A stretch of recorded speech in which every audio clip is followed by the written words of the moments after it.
നമസ്കാരം. പോഷകങ്ങളുടെ power house എന്നാണ് മുട്ടയെ ഭക്ഷ്യശാസ്ത്രം വിശേഷിപ്പിക്കുന്നത്.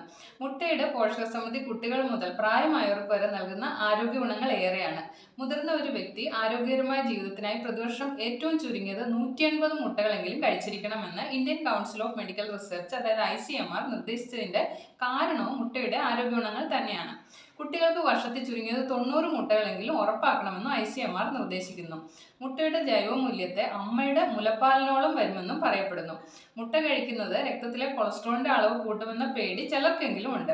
ഇത്തരം ചില മുന്നറിയിപ്പുകൾ മുൻകാലങ്ങളിൽ ആരോഗ്യ പ്രവർത്തകർ തന്നെ നൽകിയിരുന്നു. എന്നാൽ മുട്ട കഴിച്ചാൽ കൊളസ്ട്രോൾ കൂടുമെന്ന വാദത്തെ പുതിയ ആരോഗ്യ ഗവേഷണങ്ങൾ പൂർണ്ണമായും തള്ളിക്കളയുകയാണ്. ദിവസവും ഒരു ആപ്പിൾ കഴിക്കൂ, ഡോക്ടറെ അകറ്റി നിർത്തൂ എന്നതിന് പകരം ദിവസം ഒരു മുട്ട കഴിക്കൂ, ഡോക്ടറെ അകറ്റി നിർത്തൂ എന്നാക്കി മാറ്റണമെന്ന ഇന്റർനാഷണൽ എഗ് കമ്മീഷന്റെ കൗതുകകരമായ നിരീക്ഷണം മുട്ട ഒരാളുടെ ഡയറ്റിൽ ഉൾപ്പെടുത്തുന്നതിന്റെ പ്രാധാന്യത്തെ വീണ്ടും ഓർമ്മിപ്പിക്കുന്നു. എങ്കിലും മുട്ട അലർജി ഉള്ളവരും പൈൽസ് പോലെ പ്രശ്നങ്ങളൊക്കെ ഉള്ളവരും പ്രത്യേകം ശ്രദ്ധിക്കുക. പൈൽസ് ഉള്ളവർക്ക് താറാവിന്റെ മുട്ട വല്ലപ്പോഴും കഴിക്കുന്നതിലും തെറ്റില്ല. ഈ മുട്ടയുടെ മഞ്ഞക്കരുവും വെള്ളയും പ്രോട്ടീന്റെ കലവറയായാണ് കണക്കാക്കപ്പെടുന്നത്. ശരാശരി ഒരു 50 മുതൽ 55 ഗ്രാം വരെ തൂക്കമുള്ള കോഴിമുട്ടയിൽ 6.3 ഗ്രാമോളം പ്രോട്ടീൻ ഉണ്ടാവും. മനുഷ്യ ശരീരത്തിന് ആവശ്യമായിട്ടുള്ള അമിനോ ആസിഡുകൾ എല്ലാം അടങ്ങിയിട്ടുള്ള ഐഡിയൽ പ്രോട്ടീൻ സ്രോതസ്സാണ് മുട്ട. അതായത് ആഹാരത്തിൽ അടങ്ങിയിരിക്കുന്ന പ്രോട്ടീൻ മാത്രകൾ എത്രത്തോളം ശരീരകലകളായി പരിവർത്തനം ചെയ്യപ്പെടും എന്നതിന്റെ സൂചകമാണ് ഈ ജൈവിക മൂല്യം അല്ലെങ്കിൽ ബയോളജിക്കൽ വാല്യൂ എന്ന് പറയുന്നത്.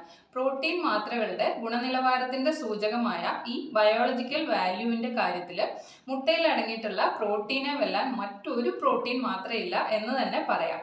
പശുവിൻ പാലിൽ അടങ്ങിയിരിക്കുന്ന പ്രോട്ടീന്റെ ബയോളജിക്കൽ വാല്യൂ എന്ന് പറയുന്നത് 90 ആണെങ്കിൽ മുട്ടയിൽ അടങ്ങിയിരിക്കുന്ന പ്രോട്ടീന്റെ ബയോളജിക്കൽ വാല്യൂ 94 എന്ന ഉയർന്ന നിലയിലാണ്. ഇത് മുലപ്പാലിന്റെ അടുത്ത് നിൽക്കുന്നതാണ്. അതുപോലെ തന്നെ 550 പരം വ്യത്യസ്ത പ്രോട്ടീനുകൾ മുട്ടയുടെ മഞ്ഞക്കരുവിൽ നിന്നും വെള്ളയിൽ നിന്നും ഇതുവരെയും വേർതിരിച്ചെടുത്തിട്ടുമുണ്ട് എന്ന് പഠനങ്ങളിലൊക്കെ പറയുന്നു. എന്നാൽ ഇതിൽ 20ഓളം പ്രോട്ടീനുകൾ മാത്രമേ അവയുടെ പ്രവർത്തനത്തെ പറ്റി മാത്രമേ ശാസ്ത്രത്തിന് ഇതുവരെ പൂർണ്ണമായിട്ടും തിരിച്ചറിയാൻ സാധിച്ചിട്ടുള്ളൂ എന്നതാണ് വസ്തുത. നമുക്ക് ഇന്നും അറിയാത്ത എത്രയോ പോഷക രഹസ്യങ്ങൾ ഇനിയും മുട്ടയ്ക്കുള്ളിൽ മറിഞ്ഞിരിപ്പുണ്ടാകാം. ശരീരത്തിന് ഗുണകരമായ അപൂരിത കൊഴുപ്പുകളാണ് മുട്ടയിൽ അടങ്ങിയിരിക്കുന്ന കൊഴുപ്പ് മാത്രകളിൽ മഹാഭൂരിഭാഗവും. ഇത് ആർക്കും കൊഴുപ്പിനെ പേടിക്കാതെ കഴിക്കാവുന്ന സുരക്ഷിതമായ ഭക്ഷണമായിട്ട് മുട്ടയെ മാറ്റുന്നു. ലിനോലിക് ആസിഡ് ഉൾപ്പെടെയുള്ള അവശ്യ ഫാറ്റി ആസിഡുകളും വൈറ്റമിൻ സി ഒഴികെ സകല വൈറ്റമിനുകളും മുട്ടയുടെ മഞ്ഞക്കരുവിൽ മറിഞ്ഞിരിപ്പുണ്ട്. മുട്ടയുടെ വെള്ളയിൽ ബി വിഭാഗത്തിൽപ്പെട്ട ജീവകങ്ങളും ഏറെ ആരോഗ്യഗുണങ്ങൾ ഉള്ളതായിട്ട് കണക്കാക്കുന്ന കോളിൻ എന്ന ഘടകവും അടങ്ങിയിരിക്കുന്നു. മഞ്ഞക്കരുവിൽ 100 ഗ്രാമിൽ 680 മില്ലിഗ്രാം വരെയും വെള്ളയിൽ 1 മില്ലിഗ്രാം വരെയും കോളിൻ അടങ്ങിയിട്ടുണ്ട്.